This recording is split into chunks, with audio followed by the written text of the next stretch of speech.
Oi, pessoal, tudo bem? Voltamos então para mais uma aula. Essa é a nossa quarta aula e é a segunda aula, parte 2 sobre o sentimentalismo. Então, hoje a gente vai terminar esse tema, que não tem muito fim esse debate, né? Daria pra gente fazer um curso só sobre isso, mas acho que a parte básica, o que eu preciso que vocês entendam, vai ser dado hoje, tá bom? Só pra gente retomar rapidão aqui, onde que a gente parou sobre o sentimentalismo. Eu não vou voltar lá desde o começo hoje, porque como é a parte 2 dessa aula do sentimentalismo, hoje a gente vai focar nisso mesmo. Então a gente começou fazendo uma distinção, né, entre sentimento e sentimentalismo.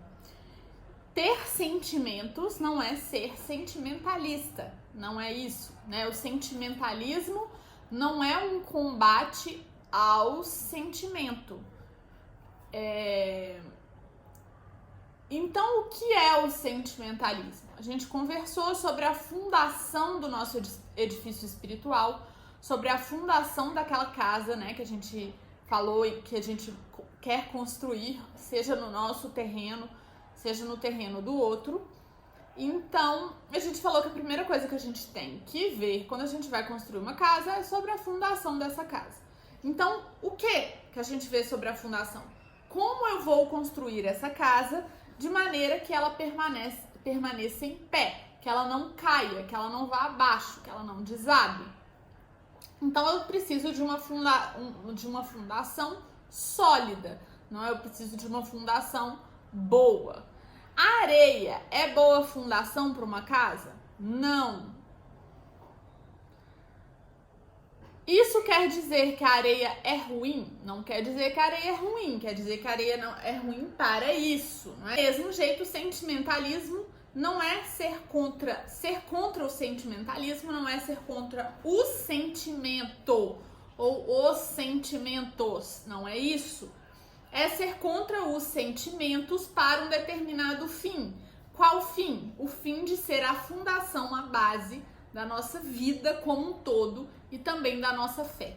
Então, o sentimentalismo é quando a pessoa busca tanto, né? Quem é uma pessoa sentimentalista? A pessoa sentimentalista, ela busca tanto sentir, ela busca tanto essa satisfação através dos sentidos, que acaba que ela passa a ter uma vida superficial, uma fé superficial, um relacionamento superficial, um amor superficial. E acaba entrando no que a gente falou, né? De uma pseudo-devoção, uma pseudo-fé, um pseudo-amor, uma pseudo-piedade, porque na verdade aquilo não tá saindo ali da superfície, né? Dos sentidos da pessoa. Então ela quer sempre fazer o que a leva a sentir alguma coisa, ela quer sempre agir de acordo com o que ela sente, e acaba que isso não dá certo, né? Por que isso não dá certo? Porque a gente já viu 2 itens do porquê isso não dá certo, hoje a gente vai ver o terceiro. Então, 2 coisas que a gente falou, por que isso não dá certo? Por quê? Primeira coisa que a gente viu, que os sentimentos não são constantes, não é verdade? Como que a gente viu isso? Através de qual exemplo? Por exemplo, uma mãe que ama muito o seu filho, ela sente esse amor muitas vezes, né, de forma quase concreta, mas tem hora que de madrugada ela tá exausta, o filho chora, ela não sente nada de bom, ela não sente prazer, e mesmo assim ela levanta e vai. Por quê? Por que ela consegue levantar e ir cuidar do menino? Porque o amor dela, o amor dessa mãe, não está construído sobre os sentimentos. Ela não ama só quando ela sente. Se ela amasse só quando ela sente, ela não acordaria de madrugada. Por quê? Porque o sentimento não é constante, né? Não é sempre que ele está presente. Agora, a nossa fé, o nosso amor devem ser constantes. Eles devem continuar presentes mesmo quando a gente não sente. Outra coisa que a gente viu é que os sentimentos também não medem a realidade. Então, por exemplo, uma pessoa que acredita que Jesus só está ali na igreja, na hóstia consagrada, quando ela sente Jesus ali, né? ou a pessoa que só reza quando sente um prazer ou um quentinho no coração. Ah, o quentinho no coração é errado? Não. O errado é o quê? É depender dele. É fazer por ele. É ter o quentinho como objetivo. Esse é o problema. E aí a gente começou a falar que pra gente, já então, que os sentimentos, que esse sentir, essa busca por sentir, na verdade o sentimentalismo é muito isso, é uma busca por sentir e é um se guiar somente pelos sentidos, né, e pelos sentimentos. Se isso então não serve para ser a base da nossa casa, a fundação da nossa casa, o que eu coloco então de forma prática, né, ali neste lugar? Então, a minha meta deve ser tirar o sentimento dali. Ele tem lugar na minha vida, ele é fundamental, mas o lugar dele não é estar ali sozinho na base. Ali na base, na fundação dessa casa, também devem estar o quê? A inteligência e a vontade. Inteligência e vontade são o que eu preciso para analisar o que eu estou sentindo através da inteligência, questionar o que eu estou sentindo, esse é o papel da inteligência, argumentar caso esse sentimento não vai me levar para um lugar bom, e a vontade vai fazer o quê? Vai escutar o que a inteligência argumentou, e se ela for forte, ela vai agir com base não no sentimento, e sim com base na inteligência. Então a inteligência pensa, a inteligência argumenta e a vontade age. Se eu não tenho inteligência formada, se eu não tenho vontade forte, eu vou agir com base apenas nos meus sentidos, nos meus sentimentos, nos meus impulsos, não é? Então, para eu conseguir superar os meus sentimentos, para eu conseguir não ficar refém deles, porque vocês conseguem entender que se eu não tenho uma vontade fortalecida, se eu não tenho inteligência bem formada, eu sou refém dos meus sentimentos, porque eu sempre vou agir de acordo com eles. Então, para eu não ser refém, para eu não ser escravo dos meus sentimentos e dos meus sentidos, eu preciso de uma vontade forte e também de uma inteligência, porque só a vontade forte sem inteligência não consegue argumentar. Então eu preciso colocar na base dessa minha construção inteligência e vontade. E aí a gente falou então que para que isso aconteça, a gente precisa educar a nossa vontade e que essa educação da vontade deve também estar presente na educação dos filhos e na catequese. Por que na catequese? Porque o sentimentalismo, ele tem hoje um papel, um papel ruim, mas ele está muito presente na vivência da fé das pessoas. Então, por isso, por estar muito associado à fé, à vivência da fé, a gente precisa tratar disso aqui. E a gente precisa tratar disso antes do conteúdo, para que vocês saibam aproveitar isso tudo. Combinado? Combinado. Então tá bom. Então, essa educação da vontade, foi aí que a gente parou no vídeo passado. E o que seria então a educação da vontade? Seria fortalecer essa vontade. Do mesmo jeito que eu vou na academia para fortalecer meus músculos, eu fortaleço o músculo da minha vontade. Como? Me submetendo voluntariamente a alguns desprazeres. Quais são eles? Pode ser acordar cedo, pode ser não comer tudo que tá no prato, pode ser... Detalhe, desprazeres, coisas que me trazem desprazer, que me geram desconforto, mas que eu sei que vão me fazer bem, né, gente? Não é o contrário, não é? É sempre caminhando em direção ao bem, sempre caminhando em direção à santidade. Então, por exemplo, subir de escada e não de elevador. São muitos, né, gente? Desconfortos, tomar um banho não tão quentinho, não deitar de dia, desprazeres, fazer uma caminhada, sei lá, desprazeres, entendeu? Por exemplo, né, aceitar calado uma coisa que às vezes, né, deixar passar aquela coisinha que você tem o ímpeto de brigar, você vai se segurar, isso é a vontade.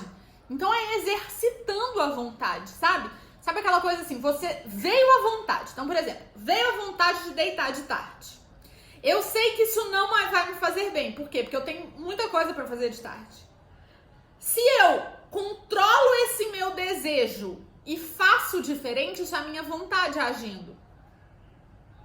Se eu tô fazendo isso, eu tô exercitando. Então, se eu tô exercitando a minha vontade, ao mesmo tempo eu estou educando a minha vontade e fortalecendo a minha vontade.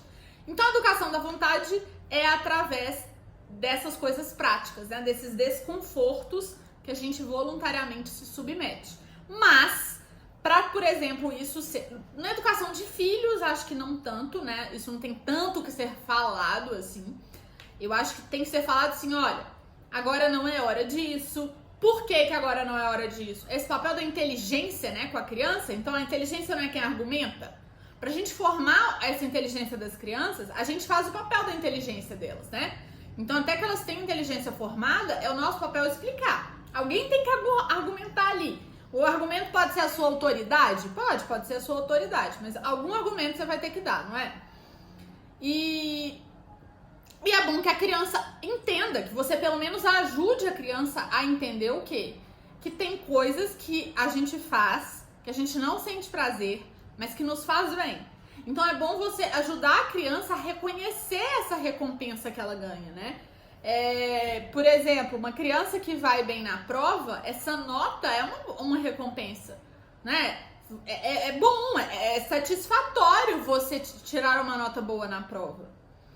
E para isso você passa por alguns desconfortos, né? Por exemplo, arrumar a mesa é uma obrigação. Por quê? Porque aí depois ela vai poder desenhar nessa mesa que antes não dava para ela desenhar. Então é bom a gente sempre falando, olha, a gente tem que fazer isso para você ganhar uma recompensa. E a recompensa, aos poucos, com essa criança, ela tem que ir deixando de ser sempre concreta, material, e a gente tem que mostrar que muitas vezes essa recompensa ela é simplesmente saber que você fez o que era bom, que você fez o bem, que você fez o que era correto. Essa muitas vezes é a nossa recompensa, né? Então muitas vezes a gente faz uma coisa que nos gera desconforto e a gente não vai ganhar nada de material com isso, mas a gente ganha essa recompensa de saber que eu fiz a vontade de Deus, que eu fiz o que era certo, que eu fiz o que era bom, né? E que eu agi direcionada ao bem. Então, aos poucos, na educação, a gente tem que ir explicando e mostrando isso para as crianças. Na catequese, para a gente falar um pouco assim de uma forma mais prática, eu sempre trato isso com as crianças. Eu não falo nenhum desses termos que eu falo aqui, que eu tô falando aqui, eu falo numa catequese infantil. Crisma, de adultos, acho que sim que esses termos têm que ser falados. Infantil não acho, tá? Infantil eu preciso só que eles entendam o quê? Muitas vezes é o que me gera desconforto, que me faz caminhar em direção ao bem. E como que eles vão entender isso? Através de exemplos. Quem joga futebol, por exemplo, vai saber. Muitas vezes ele fica com dor.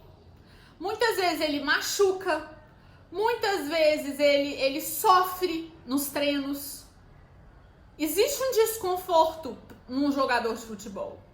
Mas se ele quer ser um jogador de futebol bom, né? Se ele quer ter a recompensa, por exemplo, de ser um titular, ele vai ter que passar por esse desconforto. O corpo dele pede para ele passar pelos desconfortos. Ele pensa assim, que delícia, hoje eu vou ter uma cãibra na perna deliciosa. Não quer. Mas ele vai mesmo assim, não é?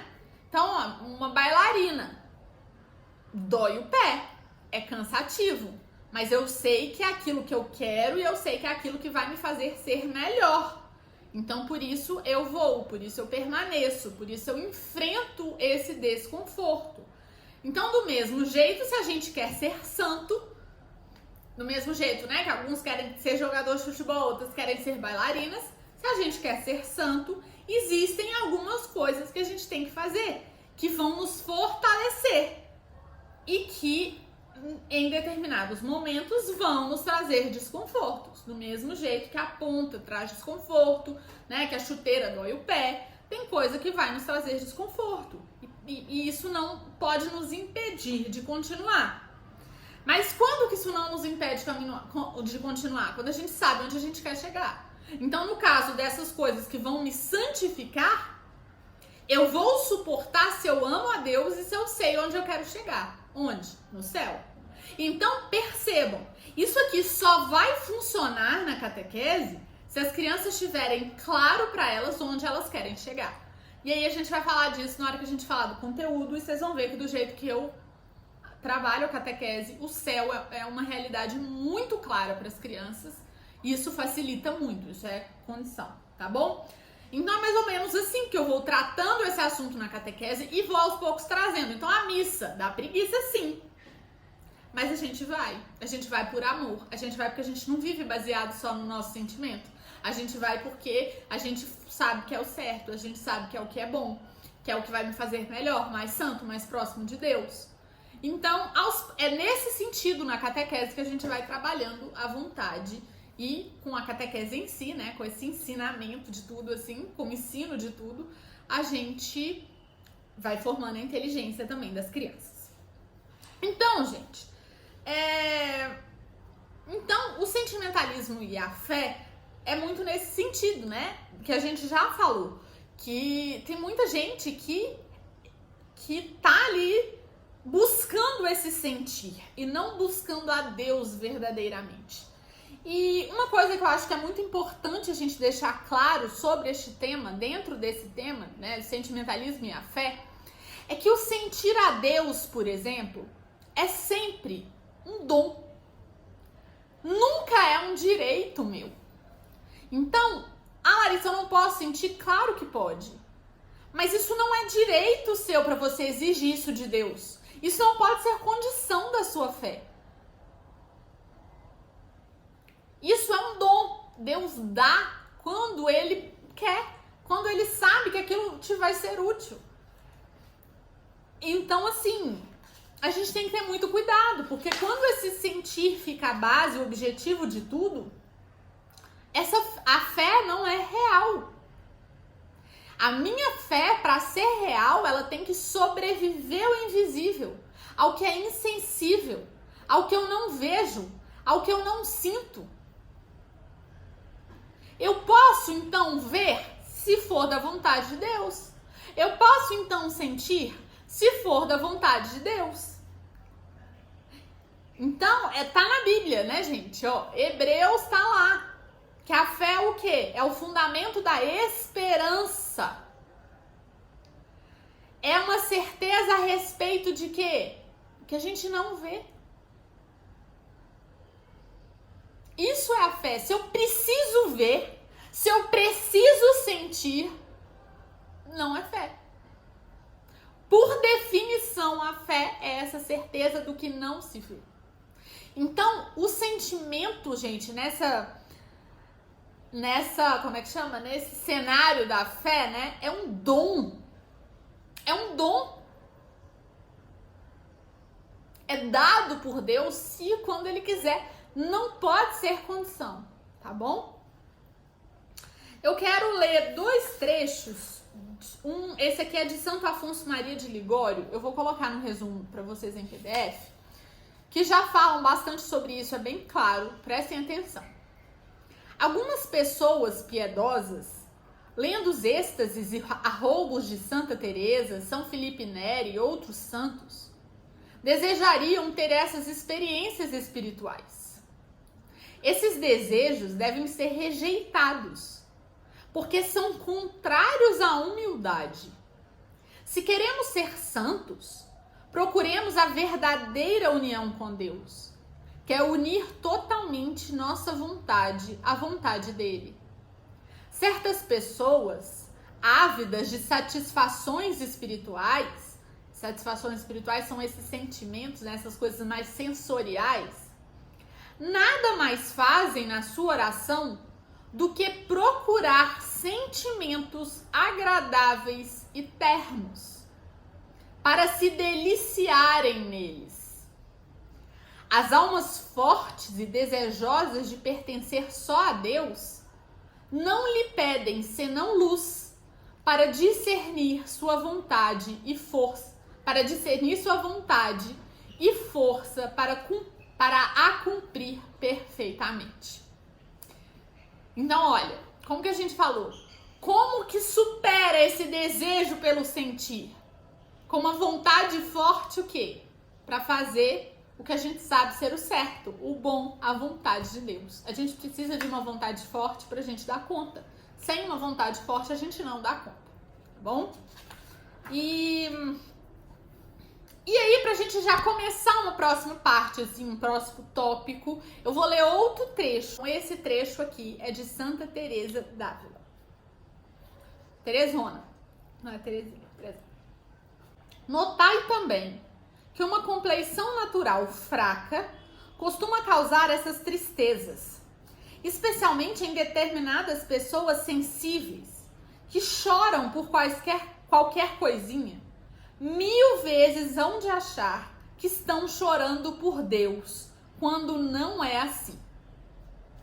E assim pode acontecer quando lhes vem uma multidão de lágrimas, quero dizer, em certas ocasiões em que a cada palavrinha que ouvem ou pensam a respeito de Deus, não conseguem resistir a eles.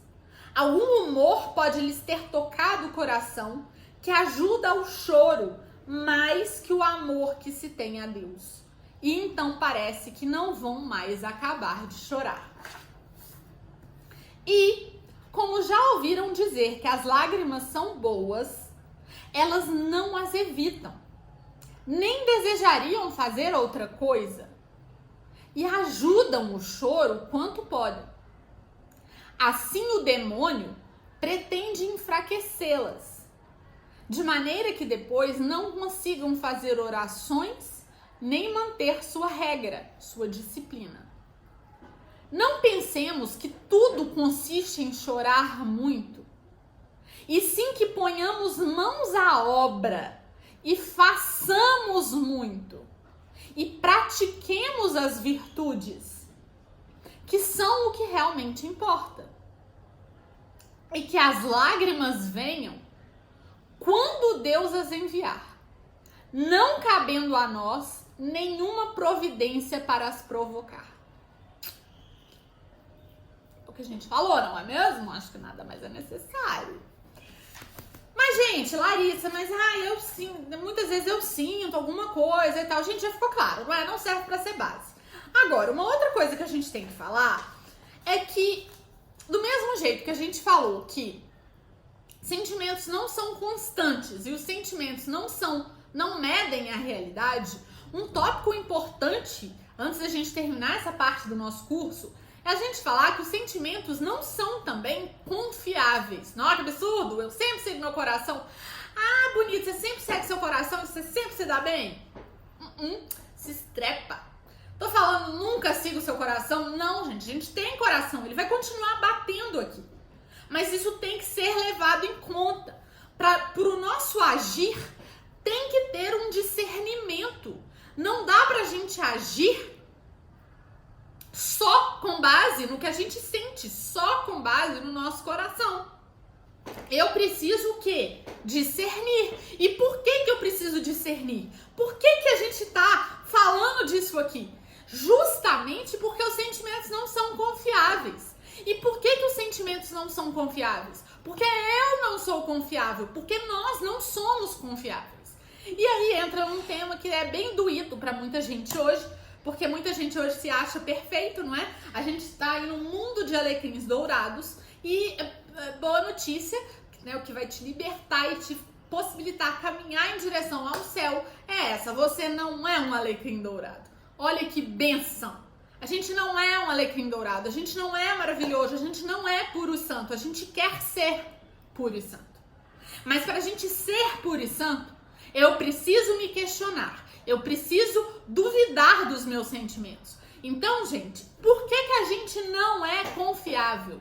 Porque naturalmente a gente é marcado pelo pecado. A gente vai falar sobre o pecado original lá na frente, mas vocês precisam já entender o quê? Essa marca existe. E prova que essa marca existe é porque muitas vezes você já se deixou solto e quando viu tava fazendo um monte de porcaria. Por quê? Porque existem más inclinações inerentes ao ser humano. A gente tem más inclinações. Então, se a gente não luta, a gente é naturalmente torto. E aí a gente luta praticando as virtudes e as virtudes vão nos colocando no eixo. Os mandamentos, as virtudes, entendeu? É isso que nos tira, que nos puxa, ó, da nossa... A gente nasce torto, né? E as virtudes, ó. Por isso que é um crime essas teorias de educação que falam que as crianças nascem boas. Gente, não nasce não. A gente precisa de educação, a gente precisa de educar a nossa vontade, a gente precisa de formar a nossa inteligência. O ser humano bom, ele é moldado. Ele não nasce assim. E aí eu quero falar um pouquinho só sobre ser a imagem e semelhança de Deus. Porque isso muitas vezes é muito incompreendido por todo mundo. E eu quero falar só rapidamente o que significa isso. Ser a imagem e semelhança de Deus. Essa imagem e semelhança de Deus, gente, não é que a nossa sobrancelha é igual a dele. Nem que eu me pareço com Deus. A imagem e semelhança de Deus significa que a gente, como Deus, a gente é capaz de amar, a gente é capaz, né, de inteligência e liberdade. Então eu sou livre, eu sou inteligente, eu tenho uma inteligência, eu sou inteligente assim, eu sou dotado de inteligência e eu sou capaz de amar. Mas vocês percebem que esses 3 pontos, liberdade, inteligência e amor, eles são mais capacidades do que um fato pronto. Eu sou livre, mas eu posso me prender. Eu posso me fazer refém. Eu posso perder a minha liberdade se eu quiser. Eu tenho inteligência, mas eu posso desenvolvê-la ou não, mais ou menos, muito ou pouco. E eu sou capaz de amar, mas eu posso amar ou não. Então, quanto mais livre eu sou, quanto mais eu amo verdadeiramente, quanto mais eu formo bem a minha inteligência, mais a imagem de Deus eu me torno. Entenderam? E percebam que os 3 itens, amor, inteligência e liberdade, estão diretamente ligados ao quê? À nossa vontade. É isso que a gente falou, educação da vontade. É com uma vontade forte que eu consigo amar. É como uma vontade forte requer uma inteligência bem formada.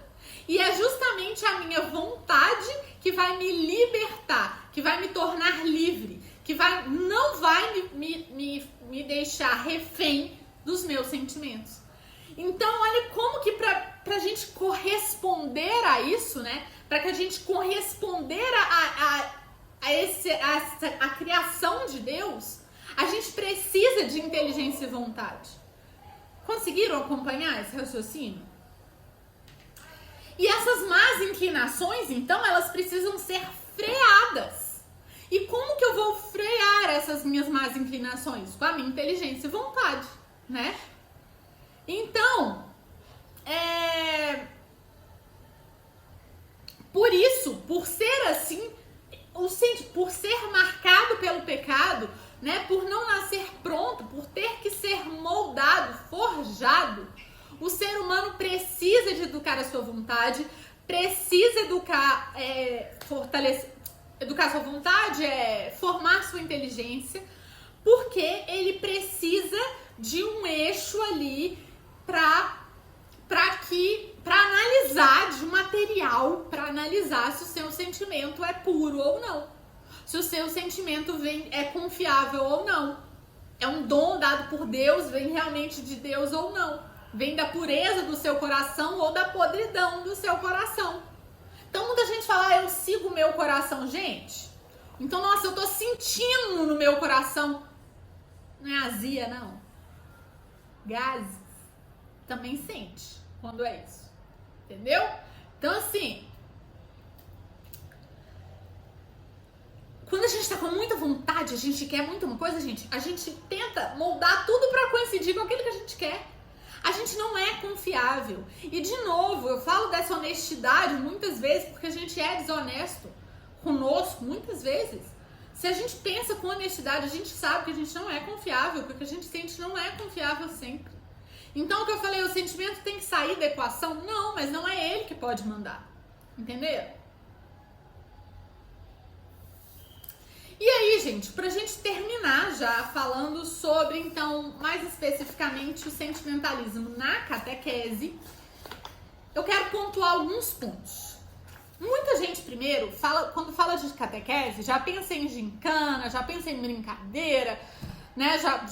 Já pensa em como atrair a atenção das crianças, como atrair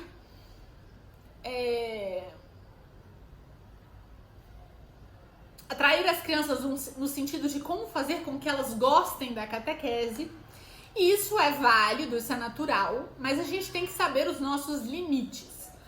Porque o objetivo mesmo é que a gente forme aquela inteligência, né? Que a gente eduque a criança na fé, para que ela tenha material, para que ela tenha base, para que ela tenha ali a oportunidade de conhecer a Deus. Então, realmente, o objetivo da catequese é o encontro pessoal com Jesus Cristo. Mas percebam, esse encontro pessoal com Jesus Cristo, ele nunca é agendado. Nunca dá pra gente anotar na agenda, olha, eu vou ter um encontro pessoal com Cristo ali dia 17 de abril às 13 horas. Não é assim.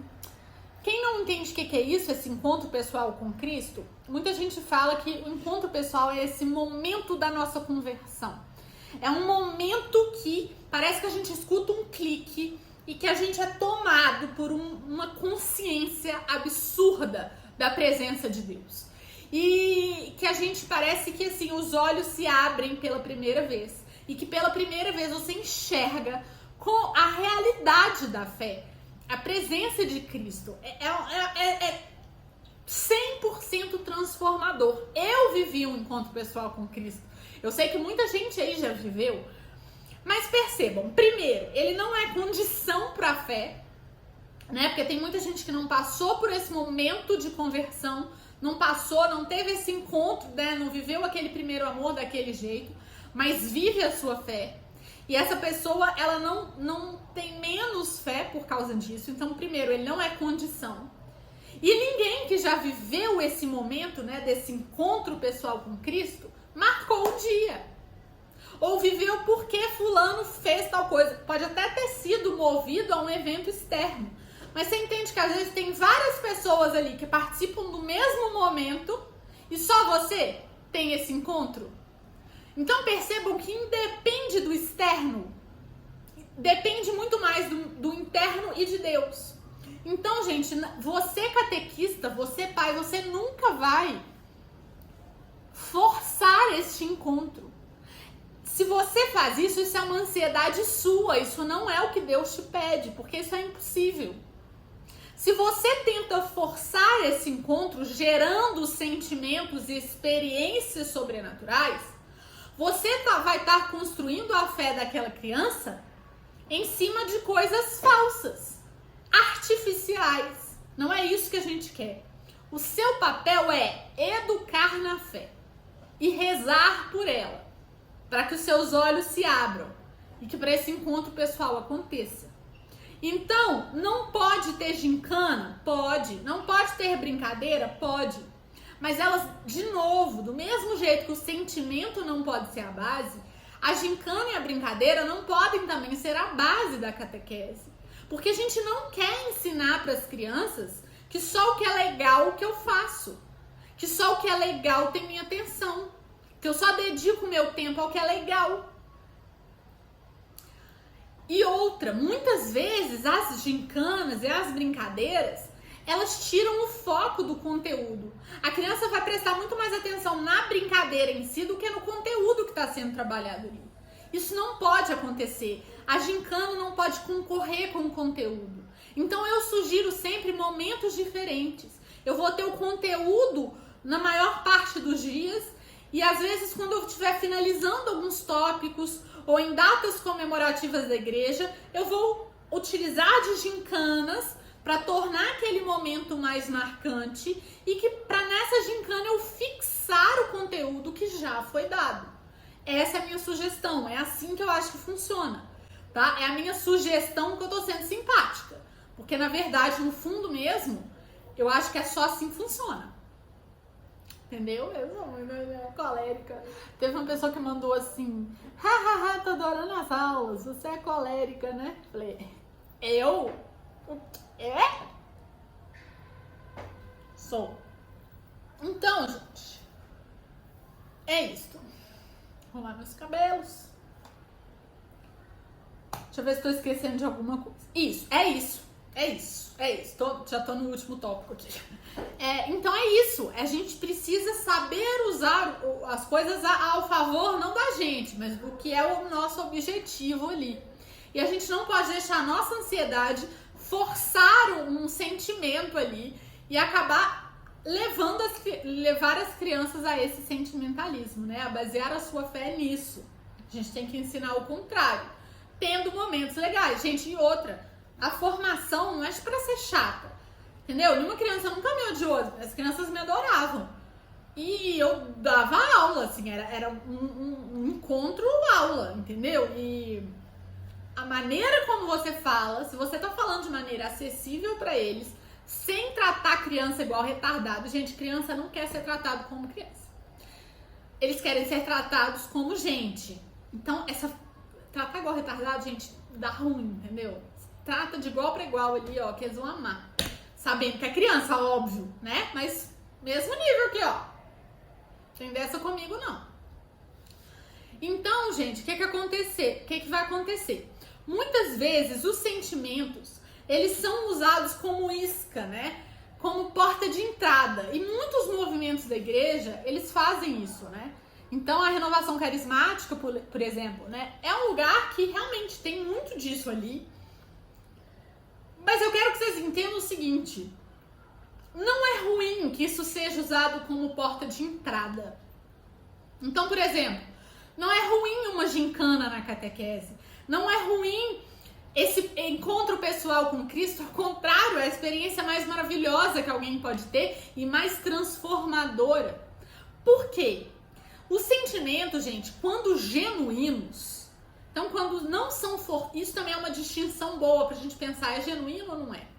Quando genuíno, quando puro, o sentimento sempre me leva a uma ação, sempre me transforma e sempre me leva além.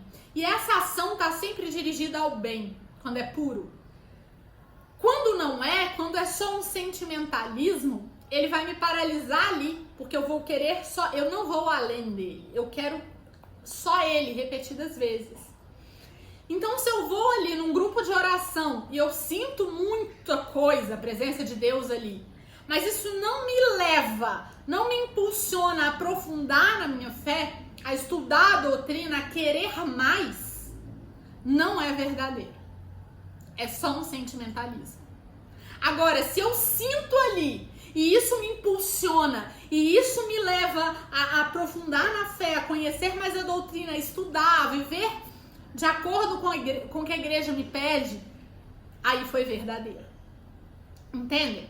Então, o sentimento puro, ele sempre vai me levar além. Ele sempre vai me fazer ir mais fundo, buscar mais, sabe?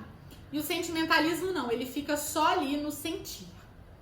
Então, gente, os sentimentos, né, isso tudo que provoca esse sentir, né, como esses grupos carismáticos, ou Pai Nosso Cantado, ou gincanas, essas coisas assim, são bem-vindos quando usados como porta de entrada, tá? Mas a pessoa não pode permanecer nisso. Então, os próprios grupos devem ao longo, né, ou do retiro ou da catequese, mostrar o quê? Que a gente vai além disso, que existe mais. E o grupo também deve sempre ensinar o quê? A doutrina, formar a inteligência. Porque esse clique, essa presença de Deus é dom, não é direito. E é espontâneo, nunca é agendada. Então a gente tem que ter isso em mente e acalmar a nossa ansiedade. Na catequese, muitas vezes a gente quer o quê? Resultado, a gente quer ver que a gente está ensinando, a gente quer ver a fé ardendo no coração das crianças. Não é isso. Você quer vê-las santas. E elas serão santas lá na frente, o caminho é longo. E para esse caminho ser longo, para que ela permaneça nesse caminho, o que ela mais precisa nesse momento não é que o coração dela arda, é que ela forme bem a sua inteligência. Porque essa inteligência bem formada na infância que vai sustentar a criança nos momentos mais difíceis da vida dela. Esse é o seu papel. O sentir é papel de Cristo. E não menosprezem a Cristo. Porque como ele sabe fazer isso? Como ele sabe arrebatar corações? Como ele sabe abrir olhos? E muitas vezes ele só está esperando essa inteligência ser formada para aquele coração começar a abrir uma frestinha e aí ele entra. Mas isso é com ele. Não atropele as coisas, não seja ansioso, não queira você colher os frutos dessa maneira. Você colhe os frutos em graças que essas crianças vão receber para sempre. A gente não colhe esses frutos, a gente só planta. Então não provoquem o sentimento, confiem em Deus, porque quando é para ser, Ele faz sentir. Tá bom? Então é isso. E eu quero combinar que, por favor, deixem agora, assim que terminou, tudo que vocês têm de dúvida, de comentário, de é isso, não é, vivi isso, não vivi, experiências com sentimentalismo, ou tudo que vocês tenham para falar, ou para perguntar, ou para esclarecer, ou para deixar mais claro, já escreve aqui agora, porque se deixar para depois vocês vão esquecer, tá bom? Então já deixa aqui nos comentários. E eu não sei se a gente já vai começar mais o conteúdo na semana que vem ou não. Eu ainda tô fazendo uns ajustes nesse cronograma, mas a gente já tá um pouquinho mais perto. E de todo jeito, eu acho que esses temas, igual esse tema do sentimentalismo, são temas muito bons e muito importantes e que a gente já põe em prática aí na nossa vida mesmo espiritual, no nosso dia a dia mesmo, tá bom? Eu achei que o vídeo ia ser mais rápido hoje, mas não foi. Mas é isso aí, já vamos acostumando com 50 minutos de aula e acho que é um tempo bom, né? Então é isso, até a semana que vem. Fiquem com Deus.